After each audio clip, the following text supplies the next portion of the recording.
Vous avez la parole. Oui, merci Monsieur le Président. Alors, peut-être qu'il faudrait préciser 2 ou 3 choses. Monsieur le rapporteur, vous parlez d'une réforme d'ampleur qui vise à prendre le temps de la construction d'une maison commune. Alors peut-être, première précision, il y a peut-être un malentendu entre nous. Nous ne construisons pas avec vous une maison commune avec cette réforme des retraites. Nous sommes contre ce que vous êtes en train de faire, qui pour nous s'apparente à la casse et à la déconstruction de tous les acquis sociaux et de toutes les conquêtes sociales issues du programme national de la résistance. Donc si vous pensez que nous sommes là pour construire avec vous la maison commune que vous voulez faire, je pense que vous vous trompez. Et peut-être que pour la lisibilité de nos débats, ce serait plus simple de l'acter. Par ailleurs,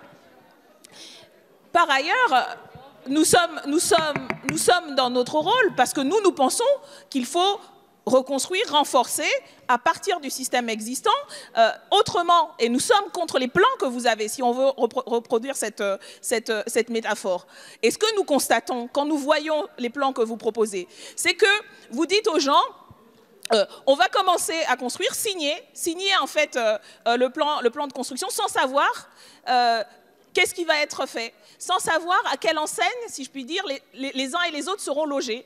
Alors du coup, on a, en fonction des statuts, ce qui est normal, les militaires sont considérés d'une manière qui est différente des policiers, qui est différente des uns et des autres. Mais vous voulez en fait qu'on signe vos plans sans savoir qui et quoi sera logé à quelle enseigne, combien ça va coûter, en nous expliquant que vous avez passé quand même 2 ans à discuter de ça sans avoir les résultats. Et vous voudriez qu'on vous dise banco, allons-y, alors que précisément le problème, c'est que vous devriez avoir ces réponses. Notre collègue l'a dit tout à l'heure, il y a déjà eu des travaux. Vous n'avez pas commencé hier, vous n'avez pas commencé il y a une semaine. Donc il y a là une incompréhension fondamentale de continuer à nous dire, en fait, on va continuer à discuter des plans, mais en fait, allez-y, signez, sans savoir à quelle enseigne seront logés les uns et les autres.